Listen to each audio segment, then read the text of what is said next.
Hello and welcome to episode 4 of Self-Discovery with me, Jaclyn Steele. Today's topic is, what does it feel like to walk out on faith? Now, I know you may be thinking, why is this chick talking about faith when the podcast is about self-discovery? And here's my answer to that. I think faith and self-discovery go hand in hand because when you're walking into the unknown, whether it is in the desert in the middle of Africa or the unknown of your very own heart and soul and spirit, there's an element of faith that is required because you don't know what the outcome is going to be. So, something that comes up a lot in conversation, especially in religious circles, is that you just need to trust or you need to just have faith. But for me, being the introspective person that I am, I've always wondered, okay, I get it, I get the concept of it, but what does trusting really feel like? What does having faith really feel like in action? And little experiment, I Googled what stepping out on faith means, and the Odyssey Online said, stepping out on faith means leaving the comfort zone you have become used to. Now, if that doesn't sound like self-discovery, I don't know what does. So again, talking about walking out on faith and what faith in action feels like is just an extension of self-discovery. This all makes so much sense to me.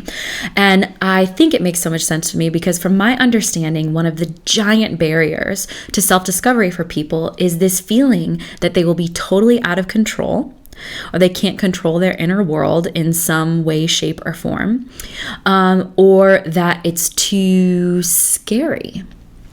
And so that's why I think it's so important to talk about all of this. In that same vein, and something I haven't addressed yet in this podcast, is that some people think self-discovery is frivolous and unnecessary. Some people in my family think this. They think that it's pointless because there's no concrete outcome or it's really selfish and we should be spending our time on other more pious things. But I couldn't disagree more, and here's why. We show up in the world more fully and confidently and clearly when the mystery surrounding our inner world is removed or at least being examined. Now, I don't know about you, but when I think about being in relationships with other people and being in relationships with people even outside my inner circle, the ones that I enjoy the most are the people who know themselves. They're more confident. They're more engaged in conversation. I have a perfect example of this in my life. I feel so privileged to know this person. Her name is Kathleen. I haven't asked her permission to be on this podcast, so I'm not going to mention her last name, but talk about somebody who is living out of knowing who they are. There is nothing selfish about her. There is nothing needy or usy about her. She loves more unconditionally than anyone I have ever known. Yet she also takes incredible care of herself. She goes on retreats, she gets massages, and she does things to enhance her life. And that is not selfish to me at all. That is an act of self-respect, but it's also loving, and that you know when you're taken care of and you are in a good place, you're going to be able to show up for others so much more fully. If embodying your truth and living it out and walking out on faith, potentially without a plan, is something that's really scary for you, before I dive into the rest of the content of this podcast, I want to say that you can do all of this in baby steps. You don't have to leave life as you know it and go cold turkey and completely shift things around. You can go bit by bit with whatever you're comfortable with. And I'm going to give you some examples a little bit later. But before you freak out, I just want you to know you can go at your own pace. Plato said, "An unexamined life is not worth living." And to me, examination is the catalyst to coming out of hiding and stepping into being alive. And so faith, walking out on faith and having the courage to examine your life is part of recovering and uncovering and discovering who you really are. And man, the more I get into this, because y'all, I am not perfect and I still have so much to learn, but the more I do this, the more excited I become about life, because the more congruent I feel. I feel like my actions are lining up with where I want my life to be going. And it's because I know myself. So I understand that this process can feel intimidating. And again, because of that intimidation factor, I wanted to talk about walking out on faith when it comes to self-discovery, because even though it can be an intimidating thing, I think when we put it through the lens of faith and saying, I'm actively going to pursue this and trust that it's in my best interest, it doesn't necessarily take all the fear out of it, but I think it makes it less intimidating. So, what does walking out on faith and into the ocean of self-discovery feel like? I'm going to give you examples from my life, because I can only speak from my experience, and I certainly do not want to speak for you. But this is what it feels like for me. This is what faith and walking out and reclaiming feels for me. It feels like loosening the reins. It feels like understanding that I don't know everything and that that's okay. It's planting seeds now, not knowing when or if they will ever bear fruit. It's trusting that there is a force working in your favor, whether you call that God or the universe or spirit. It's trusting that this force, so much greater than us, is doing all kinds of things to help us and conspire with us to become better, bigger, more loving versions of ourselves. It's understanding that I'm not always going to have everything figured out, including my money situation. I personally do a lot of freelance work. I started a business, and so I'm an entrepreneur, and I'm also a musician. So managing money and knowing how much money I'm going to be making every month can be a really difficult thing for me, because it's different every single month. And so walking out on faith for me is trusting that if I'm doing the work, the money will show up. I'm not asking for handouts. I'm not asking for money to just be dropped in my mailbox. But I'm trusting that if I continue to show up every day and give it my all, then the money will follow. And I want to give an example of this. Last December, just a month ago, was the beginning of the month. And for those of you that don't know, and I'm going to do a podcast on this, I graduated from college with $100,000 in student loans. And I had a scholarship, but I went to a very expensive university.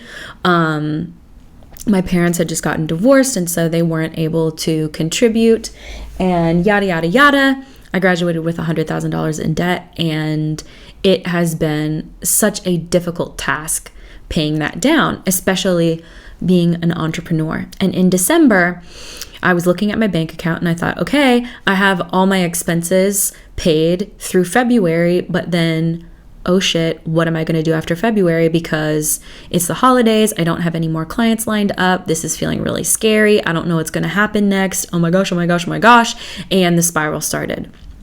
And in the spiral, which I'm sure so many of you can relate to, I decided I needed to go to a yoga class. Yoga helps me calm down, it gets me grounded, and then I can think straight.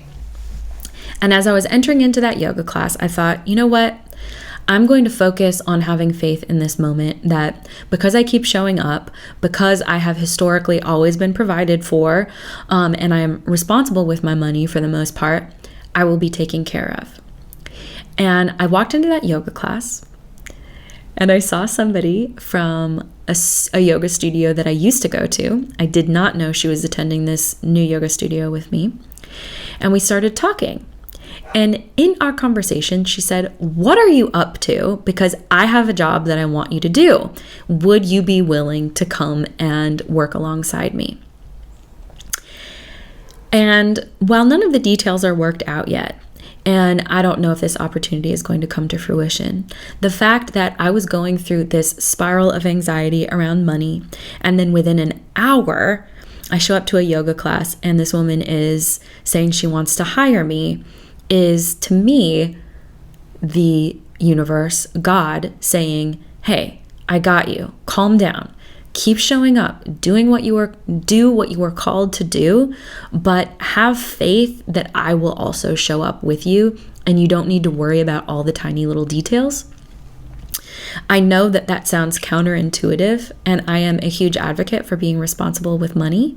And I don't want to go off into a huge tangent here, but we need to be responsible with our money. But at the same time, when we are walking out on faith, we don't always know where the dollars are going to be coming from. So be responsible, but also ask yourself questions like, have I gotten this far? Do I have money to eat? Do I have a roof over my head? Have I historically made it and figured it out? Well, then history stands to reason that I will continue to do that, and that God will continue to help me figure out a way to get through this. Okay, enough about money for now. Okay, next thing.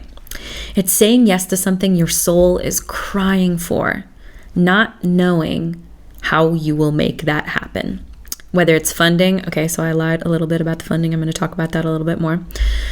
Whether it's funding and you just feel so called to do this thing or to go on this trip that is going to make your heart feel like $1,000,000, or there's a continuing education class for your work that you want to take, but there isn't the financial stuff in place, but you know that if you were to take it, it would bring you so much joy and really elevate where you are in your career or your life or whatever.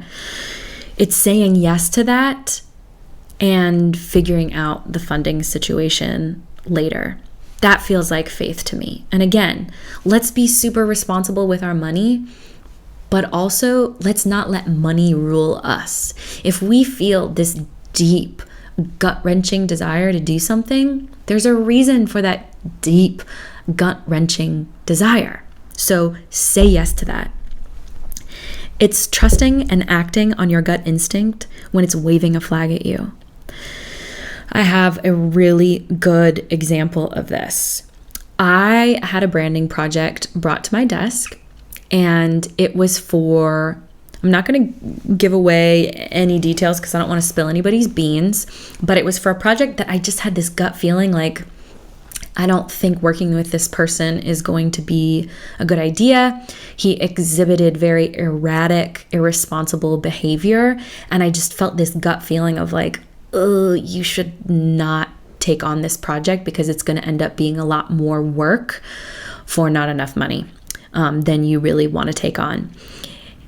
And I wish I would have listened to my gut, but I allowed my head to take over, and I thought, I'll make extra money doing this. I can cover my student loans for a little longer. It won't be that bad, etc., etc.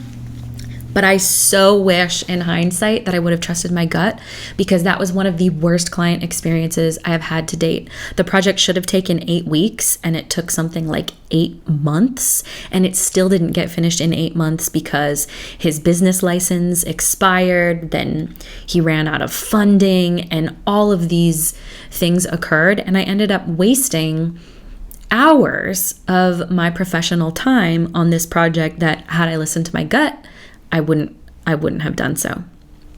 Next thing, it's inviting your healing even when you have no idea how to heal.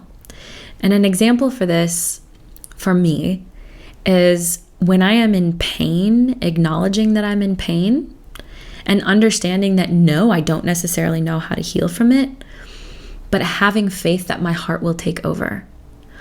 It's almost like a woman going into labor.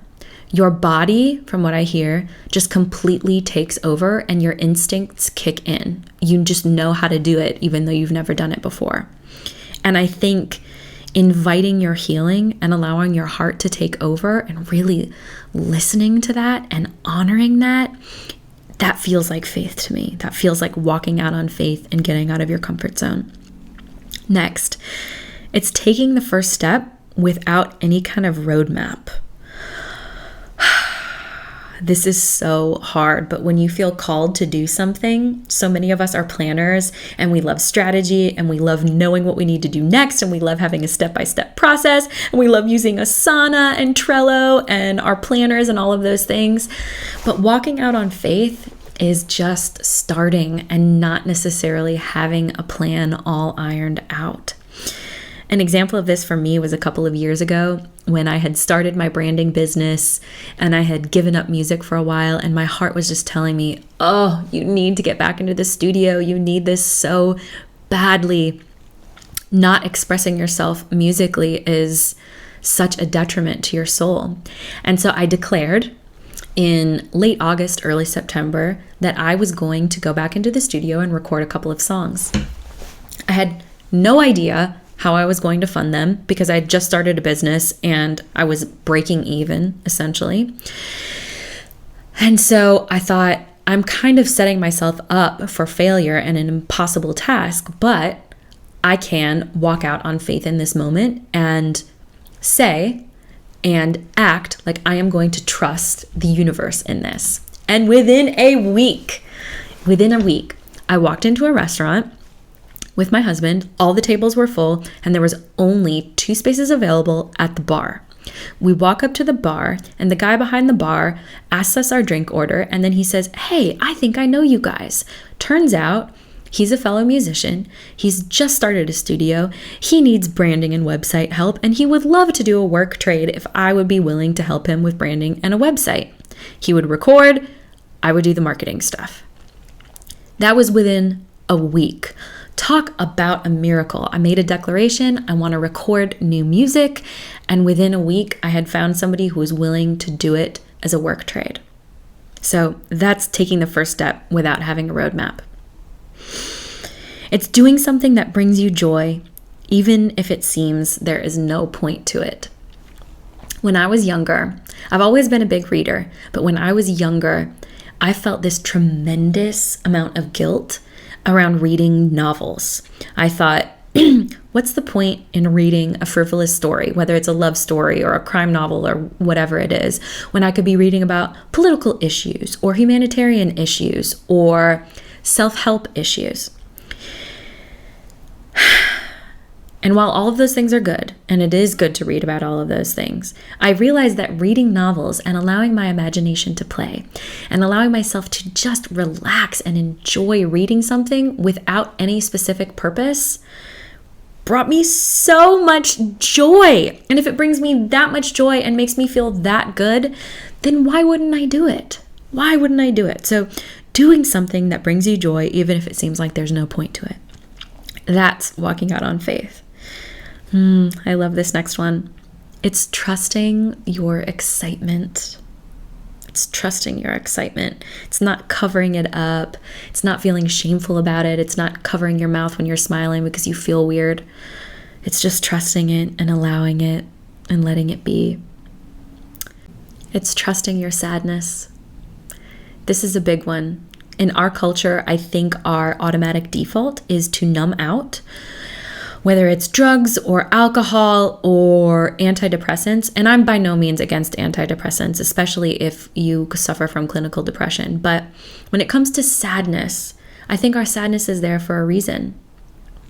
I think it's our soul crying out to us saying, hey, pay attention to me. I'm here and I feel neglected, and there's something that you're not looking at that you need to look at so you can get to the other side of your sadness. Don't numb me out. Pay attention to me so that you can heal from me and move forward. That's walking out on faith. That's looking at your sadness. It's bravely declaring your dream and taking action toward it, even though you have no idea how it will turn out. My friends, my dear friends, I want you to hear every word I'm about to say. Your dreams matter. They are not frivolous. You don't need to have everything figured out right away. You don't need to know where every single penny is coming from. But acting on your dreams, intentionally moving toward them, is important, because your heart and your desires are important. You will show up in this world so much more joyfully and fully alive if you are working towards something that you love and that you're passionate about. There is nothing frivolous about that. It's letting go of specific outcomes.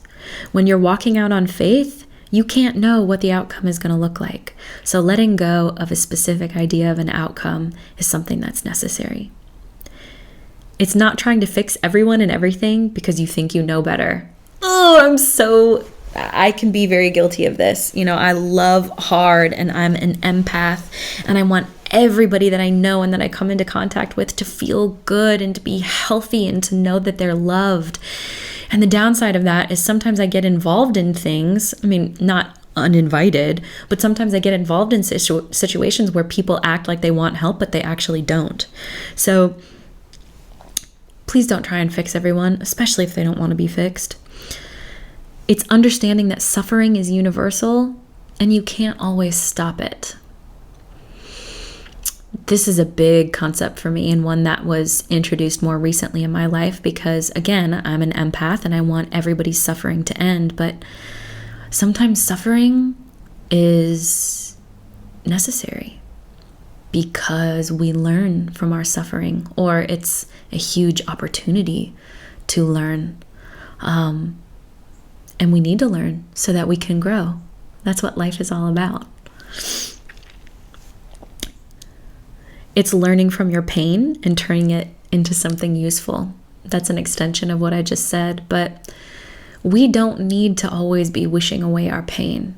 I think for me personally, my deepest pains have been my greatest teachers. So that's walking out on faith, looking at your pain, turning it into something beautiful or useful or something that you can carry in your toolbox of learnings. It's traveling.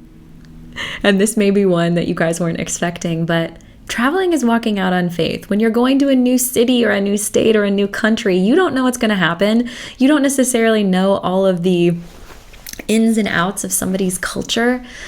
But I think traveling is one of the best practices in walking out on faith because for those of you who have traveled, there's just not much that you can control. You can't control your flight. You can't control what you're going to be eating all the time. You can't control where you're going to be sleeping all the time. Traveling, that is an act of walking out on faith. It's trying something you've never done before. That can be scary sometimes, and there's an element of faith that goes along with trying something you've never done. But it's important. Again, we need to grow. We need to expand. We need to figure out what we're capable of. We need to know what our fear edge is. It's being open when your gut tells you to be open. We all have different cultural conditioning. We all have different family conditioning. We have different expectations that are placed on us. But being open to something when your gut is telling you to be open, even if it's inconsistent with what you have been taught, I think that that's important. And I think that's part of walking out on faith and the whole self-discovery process. Trusting your gut is a huge part of self-discovery. And it's a huge part of living in alignment with what you discover. It's wholeheartedly following the crumb trail when it's presented to you. I think this looks different for everyone, but if there's something that is put in front of you or that you come across and you feel this spark of something in your guts, follow that and then see where that leads, and then see where that leads, and see where that leads, and see where that leads.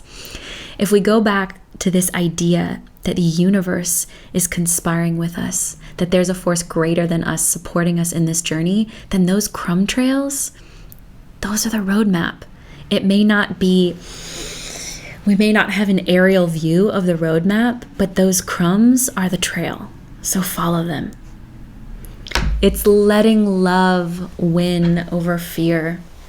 I think that's probably the biggest element of walking out on faith for me. Yes, it's getting out of my comfort zone. Absolutely.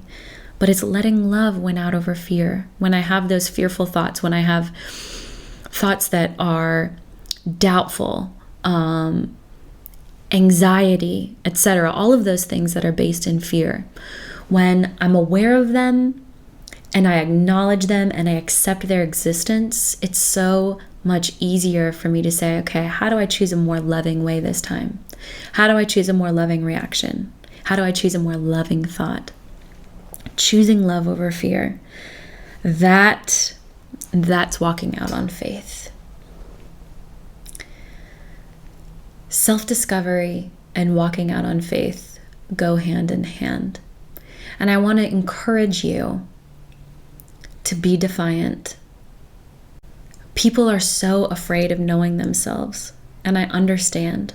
I do. I get it. There's a lot that can be revealed and uncovered, but the fear of knowing who you are is so much worse than the actual reality. And so be defiant. Face your fears. Lean in. Know who you are so that you can go out into this world and be who you are. I'm Jaclyn Steele. This has been episode 4 of the Self-Discovery podcast. Again, I am so freaking delighted that you are here, that you're sticking around. If you would leave me a review, I would so appreciate it. All the algorithms and stuff, I don't know how it works, but apparently if you leave a positive review, I will be seen by more people and we can get this message of coming alive out to more people. Anyway, I wish you well. I wish you light. I wish you love. And I wish you so much peace. And I will talk to you very soon. Bye.